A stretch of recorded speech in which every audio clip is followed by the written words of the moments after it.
Has there ever been a time where you had two choices and if you took the other choice your life would be completely different?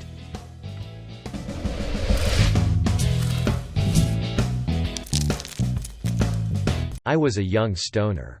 My GF told me she was pregnant and going to leave. I fought for her to stay and turned my life around. Best decision ever. 33 years later and still happy with my decision. A coin flip changed my life.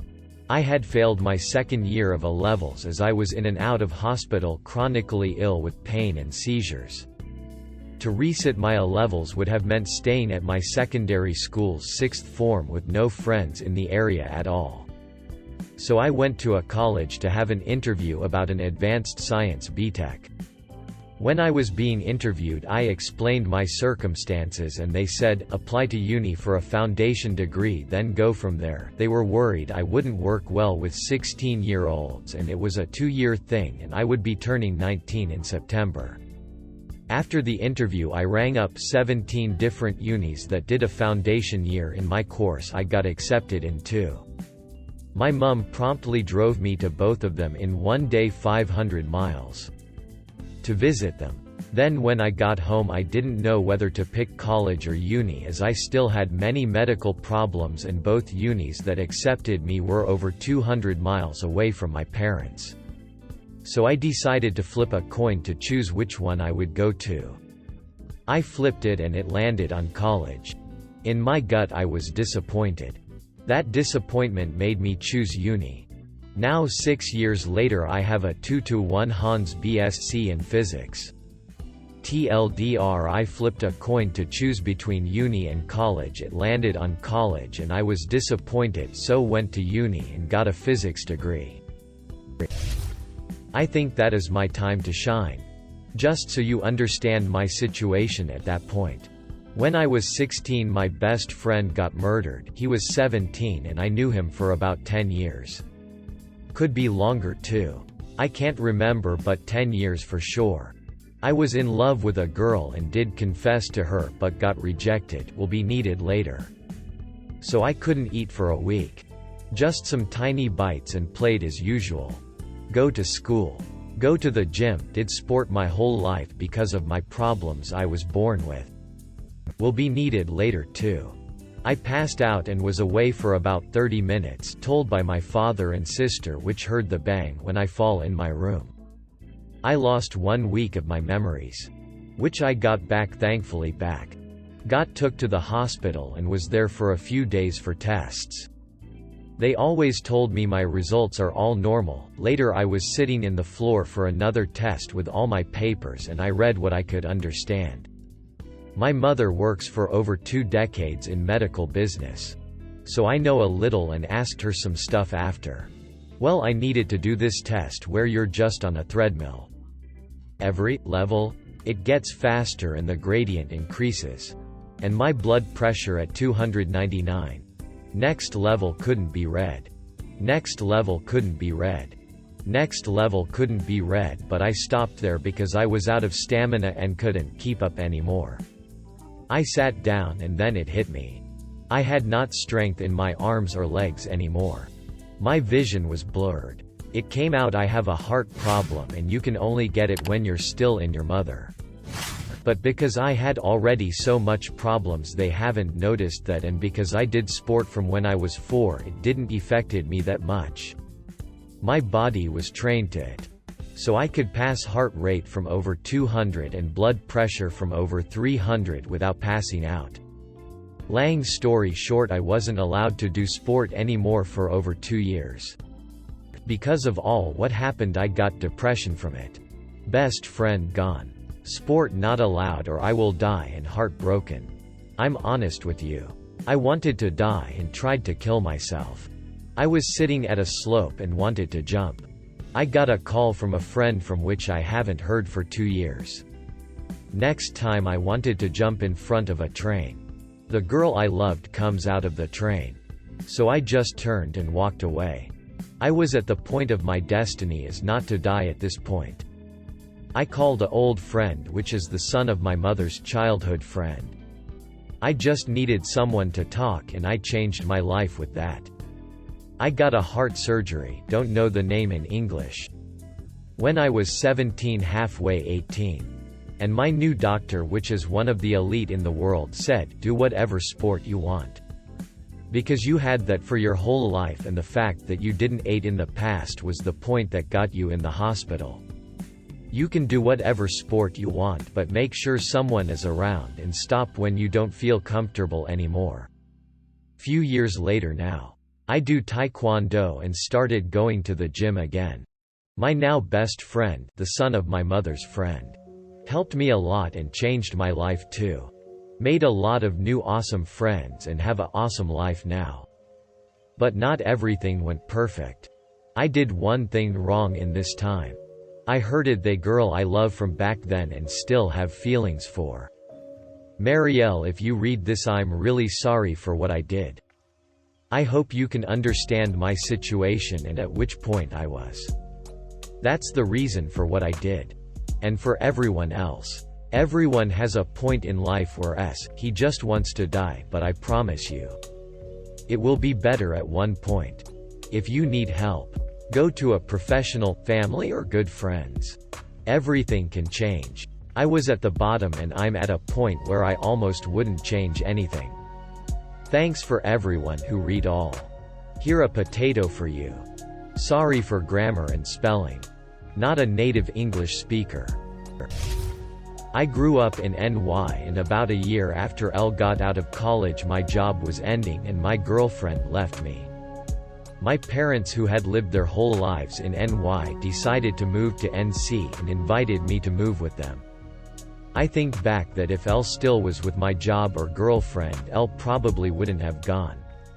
20 years later, LM married with 2 kids and have my dream job in the beautiful Smoky Mountains of NC.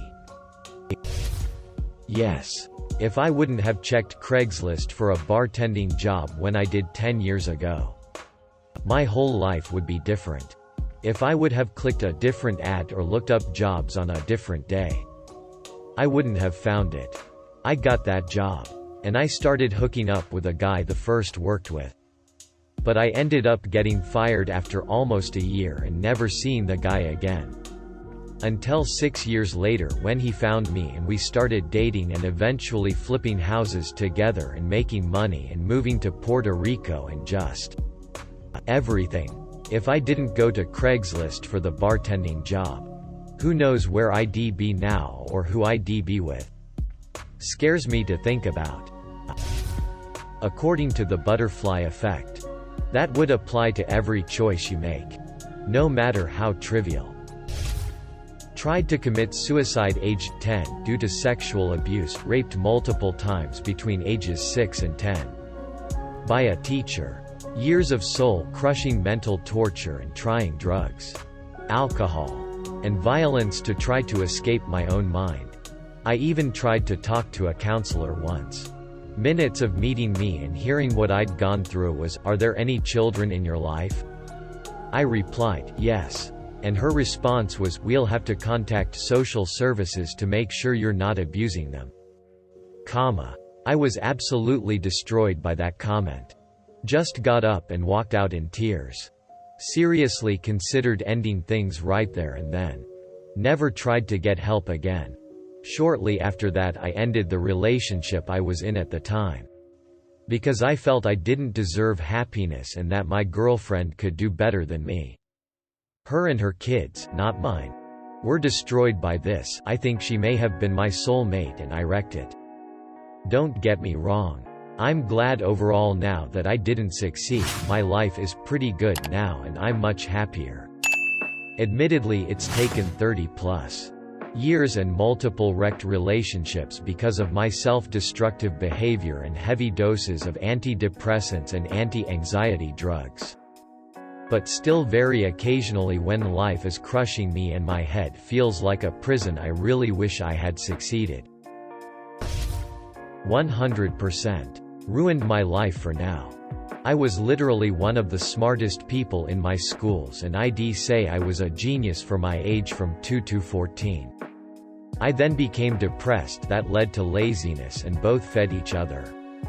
I went from wanting to be an astronaut really badly or CIA to working at Home Depot 40 hours a week overnights. I am 19 now and I am still in the same depression as I was 14 plus. I feel like I literally lost like 60%. One summer day when I was like 10 years old, I decided to join my dad when he went to our city's farmer's market. While we were there, we saw a juggler performing on a street corner, and I thought it would be really cool to learn to juggle. So with the last couple weeks of my summer vacation, I tried to teach myself. Didn't go so well, but when I started school again, the 6th grade, I found out that the very same juggler who first inspired me to learn would be running an after-school club at my school where he'd be teaching juggling. So of course I went. Once I properly learned instead of trying to teach myself, I realized I absolutely loved juggling. And I stuck with it. So a couple years later, where I was 13 years old, I was looking around online for some juggling forums. Juggling was the most active one I found. So I joined Reddit, and pretty soon I branched out to other subreddits as well. One day, I happened to be reading through AMA when I came upon an AMA by a guy who had loaded a bunch of camping gear onto his bicycle and rode from northern Alaska to the southern tip of South America. I loved both biking and camping, and had recently got back from my first time traveling internationally to Costa Rica, a country he passed through on his journey. And I loved that too. So I developed a bit of an obsession with bicycle touring. Finally, the summer when I was 16 years old, I pitched the idea to my parents, though on a much smaller scale, and one day that August, I set off to ride to a state park about 40 miles from my home that we'd driven to many times before, camped in the campground that night, and biked home the next day. Over the next couple years, I would slowly work my way up to bigger and bigger bike camping trips. And by the time I graduated from high school, I had no plans of going to college yet, instead taking a gap year or 3 to bike across the country. After selling my soul to the world of retail for a year or 2, saving up for the trip, I quit my job last July, at the age of 20, and finally in mid-August, I left my home in Wisconsin, rode to Seattle, down the Pacific coast, and turned east from San Diego, ending my trip in Flagstaff, Arizona. I'd have liked to keep going a couple more months, but by then it was mid-March, and the coronavirus was starting to get really serious.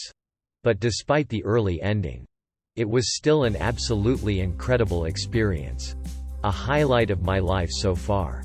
And it never would have happened had I not gone to the farmer's market as a youngster that one summer day. Years old led me to riding a bicycle around the US. And along the way I learned to juggle and got introduced to Reddit. I chose to switch my major into microbiology and immunology after a year in computer science. I was good at computer science, but I felt that I would have been happier studying the life sciences. Realistically, I don't know whether it was a better choice. I'm spending 60 to 80-hour weeks doing research for very little money. However, the feeling of being able to discover things that were never conceived of before is something extremely special. And I wouldn't trade it for the world. Would I have been happier doing computer science? To this day I still don't know. When I was undertaking university visits and pre-interviews, the lecturer who was meeting with a group of us at a relatively prestigious university challenged us to answering a logical puzzle relevant to the academic subject, saying that anyone who figured it out quickly would be given an unconditional university offer. I intuitively knew the answer but didn't say anything because I was shy and couldn't quite figure the logic out to back it up robustly. But turns out I was right. I ended up losing interest in that field, so I probably wouldn't have stuck with it either way. But crucially, I would have ended up settling in a different city. not meeting my wife or having my kids. Obviously for those reasons I don't regret it at all. But I certainly was kicking myself for a year or so immediately afterwards. Yeah. I have a few examples. When I was 19, I started dating a guy. But only when my father was out. One night my father got home early and caught us making out. He entered full rage mode and kicked my BF out in the middle of the night. My BF was like, yeah, so that's it then, and wanted to break up. I didn't. 5 years later I was living with this BF after years of emotional abuse and noticed a few red flags that he would start physically abusing me anytime soon. I think about it all the time. I should just have got that way out when he wanted to break up. Yip was when I tried drugs the first time. I'm clean now but spent years just wasted in and out of prison and just a drop kick in general. I guess giving drugs up put me in a similar situation with two choices, but I could be so much further ahead if I didn't waste those years. When I finished university I had to decide between starting my career or taking a year to experience life and live in a new country. 11 years later and I still don't live in my home country. Turns out living in other countries was better than starting a career in my own. Yes. Me and my siblings got to choose at which of our divorced parents we wanted to stay. Previously we changed every second week. But then my mom moved to another country. I stayed with my dad. It would have changed so much. If I did not, I couldn't even tell what I would be doing now. For years I had a serious problem with saying no to every opportunity that came my way.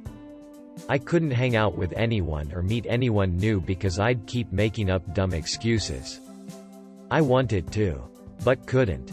If there was a chance that something might make me even slightly anxious, I avoided it. This went on for a long time. The day I met my girlfriend. In a small group setting. Something in my head had compelled me to say yes. I'd already come up with a list of excuses in my head. I remember them to this day. And I was desperate to use one of them. For some reason I just didn't. I turned up. And it was the best decision I ever made. Because of this, I no longer consider myself avoidant. Although things still give me anxiety. I've learned to overcome it and go with the flow anyway. I put this down entirely to what happened that day. And knowing how easily it might not have happened if I'd said no. I was married. But we were having problems. I chose not to work on them and get divorced because there was another guy that I thought was better for me.